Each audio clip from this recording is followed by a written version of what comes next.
자, 그럼 이런 문제, 이런 파트 1, 이런 성격을 가지고 있는 파트 1은 어떤 내용을 주로 많이 출제를 하느냐, 어떤 형식이냐 이런 얘기를 물어보신다면 자, 문제 내용은 앞서도 얘기했지만 그런 여러 가지 상황을 다 담고 있대. 크게 두 가지로 나눠볼까요? 사람이 나오냐 아니면 사람이 안 나오고 사물만 나오냐. 그 상태의 두 가지를 나눠보겠습니다. 사람이 나오면 당연히 사람은 움직일 수 있으니까 동작 중심으로 갈 수도 있고요. 그리고 사물이 나오면 사물은 움직일 수 있는 것도 있겠지만 움직일 수 없는 뭐 나무 이런 거 있지 않습니까? 벤치 아니면 책 이런 것들.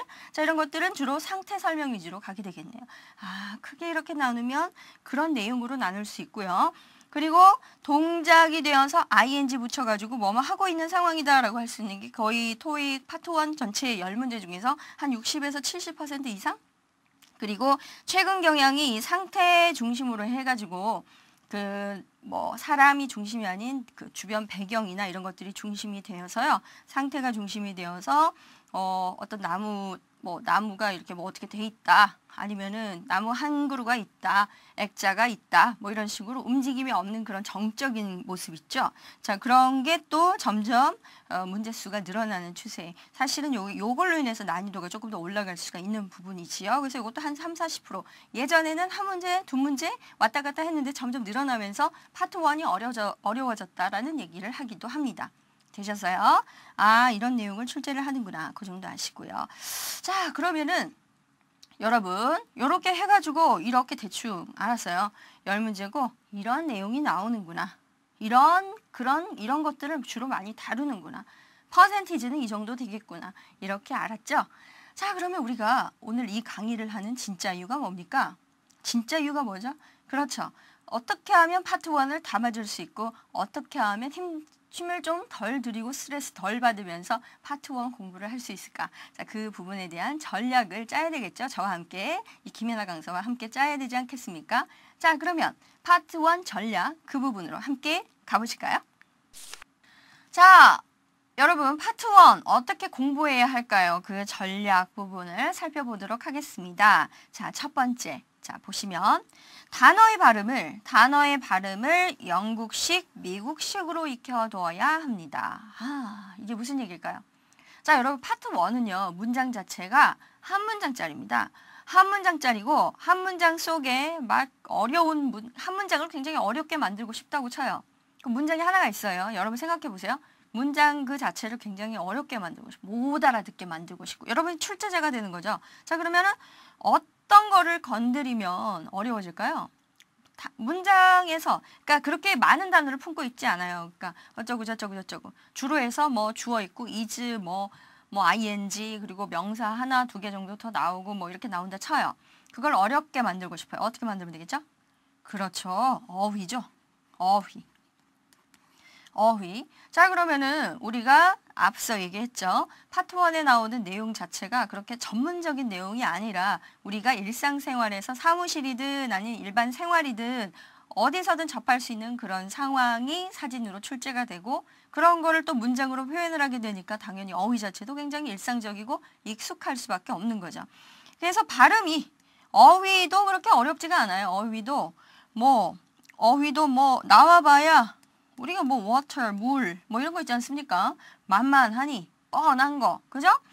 자동차, car, 이런 것들 다 나와요. 그럼 이걸 어렵게 만들고 싶어요. 어떻게 하면 될까요? 그렇지. 발음이 달라지면 되겠죠. 발음이 어떻게 달라지죠?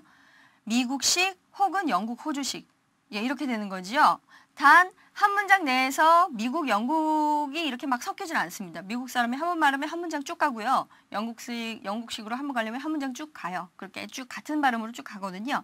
자, 그러면 그래도 she라고 하는 게 미국, 영국 이렇게 다를까요? she, he, I 똑같이 가죠.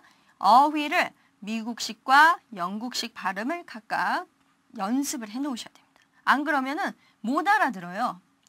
그냥 그렇게 큰 차이는 안 나지만 특징 몇 가지만 알면 알아듣는 게 그렇게 어렵진 않거든요. 미국식은 우리가 굉장히 익숙해요. 굉장히 익숙한데 영국, 호주식은 또 도입된 지도 이제 좀 미국식 발음보다는 도입된 지가 얼마 안 됐기 때문에 굉장히 힘들어하는 부분이 있지요. 특징, 영국식 발음의 특징 몇 가지만 짚겠습니다. 첫 번째. 자, T 발음은 그대로 트로 냅니다. 그래서 예를 들어서 우리 물 같은 경우에는 water, water. 뭐 T 발음을 거의 연화시키라고 우리가 미국식 발음 배울 때 그렇게 배우지 않았습니까? water, 그죠? 뭐 gotta, I gotta go. 뭐 이런 식으로 T 발음 굉장히 연화시키는 그런 쪽으로 많이 익숙해져 있는데 영국, 호주식은 T 발음은 굉장히 정직하게 water. 그다음 T, 뭐 teacher하고 뭐 T도 앞에 있는 T는 당연하겠지만 그 발음 그대로 정직하게 내줍니다. 그리고 두 번째, 모음 있죠? 모음. O 발음 같은 경우에는 무조건 O로 내고요. 그 다음 세 번째, A 발음 같은 경우에 정직하게 A로 냅니다. A로 내죠. 그대로 냅니다. 자, 이런 식으로 일단 기본적으로 아시면 되고요. 그다음 네 번째, R 발음 있죠? R 발음도 중간이나 끝에 가는 R 발음은 거의 발음을 하지 않습니다. 그러면 지금 제가 여기 써놓은 물 있죠? water 같은 경우에 요 부분에 적용을 해서 얘기를 한다면 어떻게 될까요? water가 아니라 미국식 water겠죠? water 하는데 여기에 적용한다면 water가 되겠죠? water 안 합니다. water. 그죠? 그리고 엄마, 아빠, 어머니 mother 하죠? 자, 이것도 R 발음 날립니다. mother. 아버지는 father. 끝에 가는 을 발음 전혀 굴리지 않습니다. 그 부분만 일단 주의해 주시고요. 됐어요?